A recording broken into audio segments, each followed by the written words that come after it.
നമ്മുടെ രാജ്യത്ത് ഏറ്റവും അവഗണിക്കപ്പെടുകയും ഏറ്റവും നിന്ദിക്കപ്പെടുകയും ക്രൂരമായി പെരുമാറ്റത്തിന് വിധേയരാവുകയും ചെയ്യുന്ന ഇന്ത്യയിലെ മാനസിക രോഗം ബാധിച്ചവരെ സംബന്ധിച്ച് അവരെ സംരക്ഷിക്കാനും അവർക്ക് ആശ്വാസം നൽകാനും പറ്റുന്ന ഒരു ബിൽ എന്നുള്ള നിലയിൽ ബഹുമാനപ്പെട്ട മന്ത്രി ഈ സഭയിൽ ഹൌസിൽ അവതരിപ്പിച്ച മെന്റൽ ഹെൽത്ത് കെയർ ബിൽ 2016 ഞാൻ പിന്തുണയ്ക്കുകയാണ്.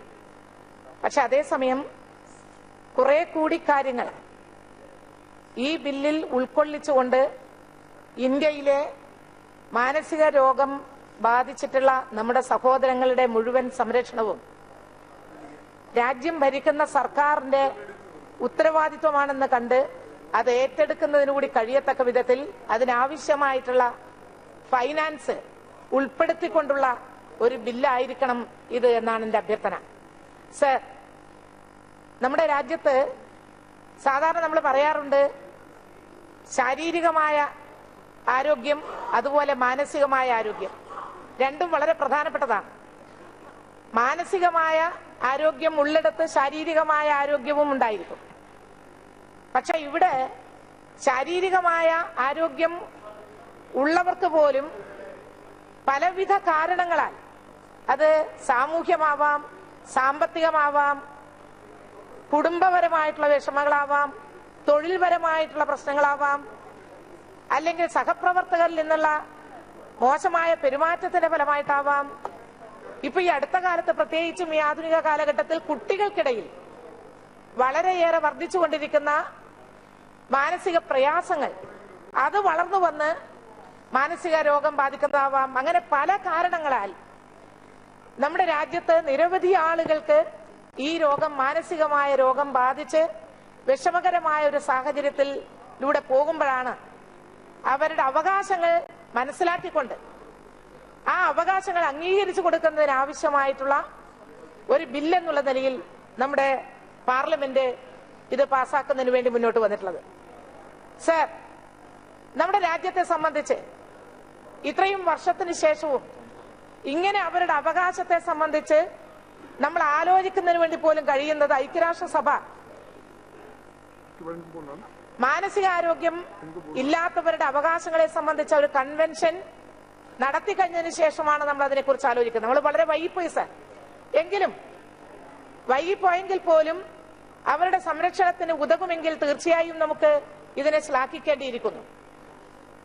ഇന്ത്യക്കകത്ത് നമ്മുടെ ഓരോ സ്റ്റേറ്റിലും സ്റ്റേറ്റ് മെന്റൽ ഹെൽത്ത് അതോറിറ്റി ഉണ്ട് എന്ന് നമ്മൾ പറയുമ്പോഴും അവരുടെ ചികിത്സക്ക് ആവശ്യമായിട്ടുള്ള എന്ത് ഫെസിലിറ്റിയാണ് ഓരോ സ്റ്റേറ്റിലും ഉള്ളത് പരിശോധിച്ച് നോക്കുമ്പോൾ നമുക്ക് ആകെ ഇന്ത്യക്കകത്ത് എടുത്തു പറയാൻ പറ്റുന്ന ഒരു നാഷണൽ ഇൻസ്റ്റിറ്റ്യൂട്ട് എന്നുള്ളത് ബാംഗ്ലൂരിലെ നിംഹാൻസ് മാത്രമാണ്.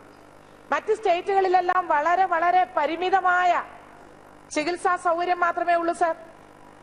ഏറ്റവും അധികം പരിഗണിക്കപ്പെടേണ്ടവർ എന്നുള്ള നിലയിൽ മാർജിനലൈസ് ചെയ്യപ്പെട്ടിട്ടുള്ള നമ്മുടെ സഹോദരങ്ങളെ ചികിത്സിക്കുന്നതിനും അവരുടെ മാനസികാരോഗ്യം വീണ്ടെടുക്കുന്നതിനും കഴിയത്തക്ക വിധത്തിൽ എല്ലാ സ്റ്റേറ്റുകളിലും ഇത്തരത്തിൽപ്പെട്ടവരെ ചികിത്സിക്കുന്നതിനും ചികിത്സ ചെയ്ത് രോഗം മാറിയാൽ അവരുടെ മാനസികാരോഗ്യം വീണ്ടെടുത്തു കഴിഞ്ഞാൽ അവരെ പുനരധിവസിപ്പിക്കുന്നതിനും വേണ്ടിയിട്ടുള്ള ഒരു വലിയ സംവിധാനത്തിലേക്ക് നമ്മൾ പോകേണ്ടിയിരിക്കുന്നു.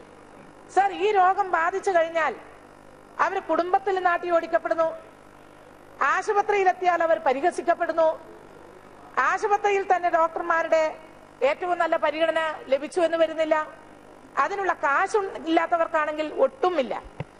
ഇപ്പൊ ഞങ്ങളുടെയൊക്കെ സ്റ്റേറ്റിൽ തന്നെ ആശുപത്രി നിറഞ്ഞു കവിഞ്ഞിട്ടുള്ള ജയില് പോലെയാണ്. ജയിലുകളിൽ കുറ്റവാളികളോട് കാണിക്കുന്ന ഇതിനേക്കാൾ ക്രൂരമായ സമീപനമാണ് ഇന്ത്യക്കകത്ത് നമ്മുടെ ഈ പാവപ്പെട്ട രോഗികളോട് കാണിക്കുന്നതെന്ന് ഞാൻ പറയും. ഞാൻ നേരിട്ട് കണ്ടതാണ്. ഇത്തരം രോഗികളെ നേരിട്ട് കാണുമ്പോഴാണ് അവരുടെ വേദന നമുക്ക് മനസ്സിലാക്കാൻ സാധിക്കുക.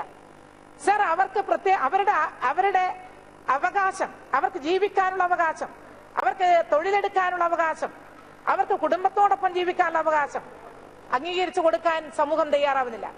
സർ, ഞാൻ പറയുന്നത് ആശുപത്രിയിൽ അഡ്മിറ്റ് ചെയ്യപ്പെട്ട ഒരു രോഗി ചികിത്സ കഴിഞ്ഞ് രോഗം ഭേദമായി എന്ന് ഡോക്ടർ സർട്ടിഫൈ ചെയ്താൽ പോലും അവരുടെ കുടുംബാംഗങ്ങൾ ആ വ്യക്തിയെ തിരിച്ചു കൊണ്ടുപോകാൻ തയ്യാറല്ല.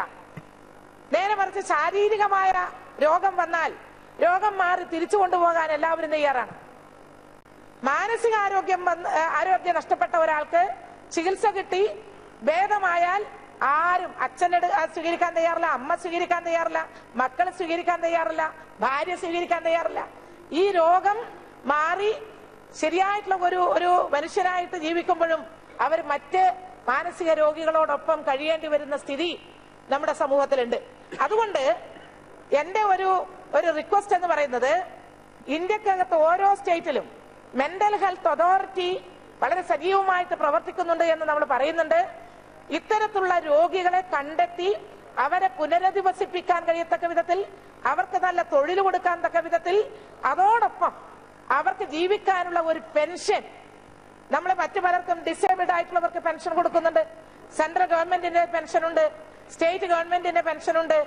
എന്തുകൊണ്ട് മാനസിക രോഗം ബാധിച്ചിട്ടുള്ള ഇതുപോലുള്ള രോഗികളുടെ രോഗം മാറി ഏറ്റവും നല്ല ഉത്തമനായ ഒരു മനുഷ്യനാകുന്നത് വരെ, ഏറ്റവും നന്നായി ജോലിയെടുത്ത് ജീവിക്കാൻ കഴിയുന്നത് വരെ അവർക്ക് ജീവിക്കാൻ ആവശ്യമായിട്ടുള്ള ഒരു പെൻഷൻ എന്തുകൊണ്ട് കൊടുത്തുകൂടാ? അത് നമ്മുടെ ഉത്തരവാദിത്വമാണ് എന്ന് ഞാൻ കരുതിയാണ് സാർ. എനിക്ക് അനുഭവമുണ്ട് സാർ. എന്റെ വീട്ടിന്റെ തൊട്ടടുത്ത അയൽപക്കത്ത് ഒരു കുടുംബം, പലപ്പോഴും ഞാൻ ആലോചിച്ചു പോയിട്ടുണ്ട്, ഇത് പരമ്പരാഗതമായിട്ടുള്ള അസുഖമായിട്ട് വരുന്നുണ്ടോ? ഒരു ട്രഡീഷനായിട്ട് ഒരു കുടുംബത്തിൽ എല്ലാവരും മാനസിക രോഗികളാവുന്നു. ഒരു മകൻ മാനസിക രോഗിയായി, ഏറ്റവും മോശമായ അവസ്ഥയിലേക്ക് എത്തി.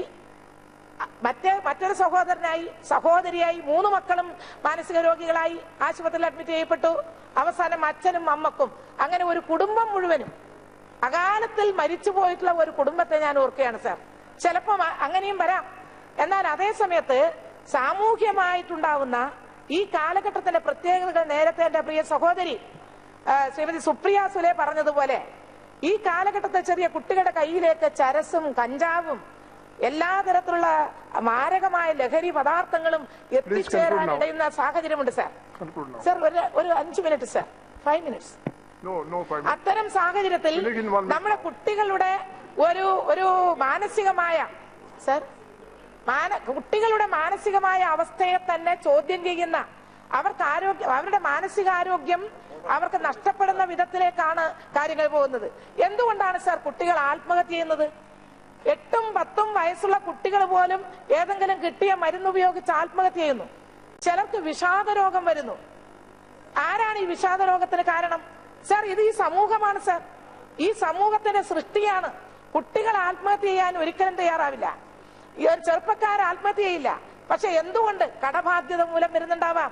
അതും ഒരു മാനസിക രോഗത്തിലേക്ക് വരുന്നുണ്ട്. അപ്പൊ നമ്മുടെ രാജ്യത്തിന്റെ സ്ഥിതി തന്നെ, സാമൂഹ്യ സാമ്പത്തിക സാഹചര്യം നല്ലൊരു ശതമാനം ആളുകളുടെ മാനസിക ആരോഗ്യത്തെ തകർക്കുന്നു എന്ന് കണ്ടുകൊണ്ട് അങ്ങനെ വരാത്ത ഒരവസ്ഥയിലേക്ക് നമ്മുടെ സമൂഹത്തെ മാറ്റിക്കൊണ്ടുവരേണ്ടതുണ്ട് സാർ. സാർ, ഞാൻ അങ്ങയോട് എനിക്ക് അഭ്യർത്ഥിക്കാനുള്ളത്, എന്തുകൊണ്ട് എല്ലാ സ്റ്റേറ്റുകളിലും നിംഹാൻസിനെ പോലുള്ള ബാംഗ്ലൂരിലുള്ള സ്ഥാപനത്തെ പോലെ ഒരു നല്ല ചികിത്സാ കേന്ദ്രം തുടങ്ങിക്കൂടാ സാർ? സാർ, ബംഗാളിൽ അങ്ങേക്കറിയാം, ഒരു നാഷണൽ ഇൻസ്റ്റിറ്റ്യൂട്ട് ഓർത്തോപീഡിക്സിന്റെ റീഹാബിലിറ്റേഷനും അതുപോലെ ഡിസബിലിറ്റീസിന്റെ പെട്ടുള്ള ആളുകൾക്ക് ഒരു നല്ല ഇൻസ്റ്റിറ്റ്യൂട്ട് ഉണ്ട്, നാഷണൽ ഇൻസ്റ്റിറ്റ്യൂട്ട്. അവിടെ ഇഷ്ടംപോലെ സ്പേസും ഉണ്ട്. അവിടെ ഇതിന്റെ ഒരു branch sir, 1 minute sir, sir 1 minute. നിംഹാൻസിന്റെ ഒരു ബ്രാഞ്ച് നമ്മുടെ ബംഗാളിൽ നോർത്തിലുള്ള മുഴുവൻ ആളുകൾക്കും ഇങ്ങനെയുള്ളവർക്ക് പോകാൻ പറ്റുന്ന തരത്തിൽ എന്തുകൊണ്ട് തുടങ്ങിക്കൂടാ സാർ? അങ്ങ് തുടങ്ങണം എന്ന് ഞാൻ വിനയപൂർവ്വം അഭ്യർത്ഥിക്കുകയാണ്. അതുപോലെ എല്ലാ സ്റ്റേറ്റുകളിലും ചികിത്സിക്കാൻ ആവശ്യമായ ഡോക്ടർമാർ, സൈക്കാട്രിസ്റ്റ് വളരെ കുറവാണ് സാർ. സൈക്കോളജിസ്റ്റ് വളരെ കുറവാണ്. അപ്പൊ സൈക്കോളജിസ്റ്റിന്റെയും സൈക്കാട്രിസ്റ്റിന്റെയും സേവനം ഓരോ സ്റ്റേറ്റിലും നമുക്ക് ഉറപ്പുവരുത്താൻ കൂടുതൽ PG കോഴ്സുകൾ നമുക്ക് കൊടുത്തെങ്കിൽ മാത്രമേ നമുക്ക് ഈ ചികിത്സ കിട്ടൂ. 3 मस्जिद 1 मंदिर, मंदिर हिंदू समुदाय के द्वारा है। 3 मस्जिदों पर माइक रहेगा, लेकिन मंदिर से माइक उतार दिया जाता है। क्या यही सेकुलर एजेंडा है इन लोगों का? यही सेकुलरिज्म है?